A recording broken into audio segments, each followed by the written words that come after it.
Estamos aqui onde se situava a Universidade de Wittenberg, a antiga Universidade de Wittenberg, aquela em que Martinho Lutero foi professor e aquela em que Philippe Melanchthon também foi professor e por um período reitor. Inclusive ali temos o nome de várias figuras ilustres, alguns professores da época da Reforma, alguns que foram alunos de renome dessa universidade.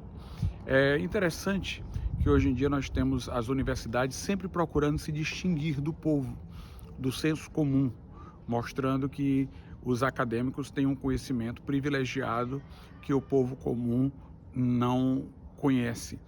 E isso cria uma distância, uma separação entre o mundo acadêmico, que fica enclausurado numa torre, e o mundo do homem comum.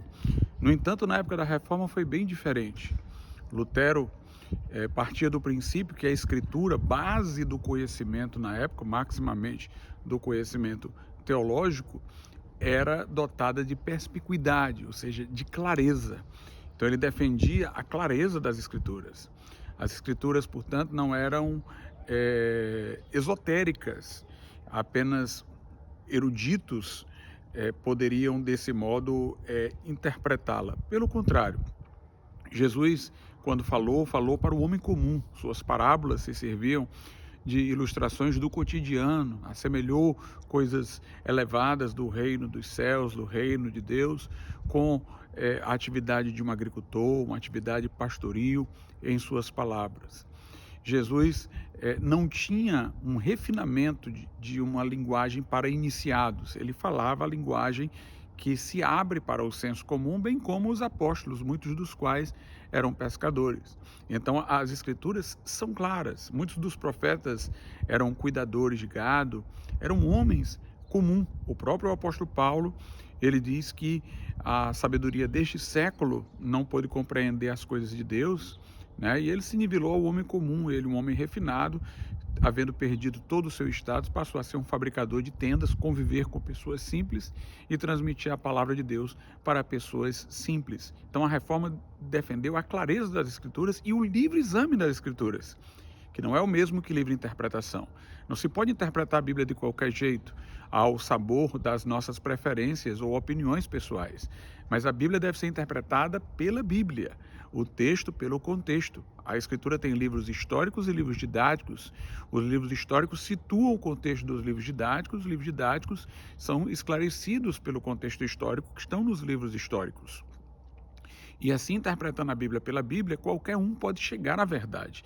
O livre exame, ao contrário da livre interpretação, não defende que se possa interpretar de qualquer jeito, mas que todos podem examinar para, interpretando a Bíblia pela Bíblia, chegar à verdade que ela proclama, que é uma verdade pública, a verdade que o homem comum pode entender. Daí o interesse de Martinho Lutero, de vários reformadores como William Tyndale, na Inglaterra, de traduzir as escrituras para a linguagem do homem comum, né? O sonho de William Tyndale, lá na Inglaterra, por exemplo, era de que o homem comum pudesse conhecer mais a Bíblia do que aqueles eruditos da Igreja Romana que pouco liam a Bíblia, liam mais os livros dos filósofos, dos teólogos anteriores, mas a preocupação da Reforma era colocar a Bíblia na língua do homem comum para que ele a pudesse compreender, para que ele pudesse entender as Escrituras. Então a reforma luterana, a reforma protestante de uma maneira geral, foi uma reforma que teve contexto acadêmico, mas ela dialogou com o homem comum, ela fez um vínculo da paróquia com a sala de aula, da universidade com o povo. E, portanto, foi um momento importante. Mostrou que o papel verdadeiro de um teólogo é exatamente abrir o caminho para que o homem comum possa também entender e ter acesso às Escrituras Sagradas. Então, essa universidade teve esse grande papel. Aqui, inclusive, houve reforma curricular que modificou o contexto da época de formação.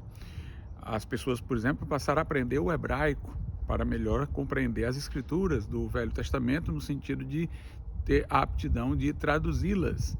E, portanto, nós tivemos aqui não apenas uma elevação do conhecimento acadêmico, mas uma elevação do conhecimento acadêmico para possibilitar colocar o conhecimento ao acesso do homem comum. A reforma, portanto, foi uma bênção. Não foi uma experiência como a que vemos hoje, de uma universidade que se afasta do povo, mas de uma universidade que dá voz ao povo, uma universidade que procura entrar em sintonia com o povo. Hoje é tão estranho que nós vemos professores universitários tratar aquilo que o povo tem por opinião comum como sendo uma coisa autoritária e como sendo o gueto dele, o lugar em que as pessoas entendem o que é melhor para a liberdade.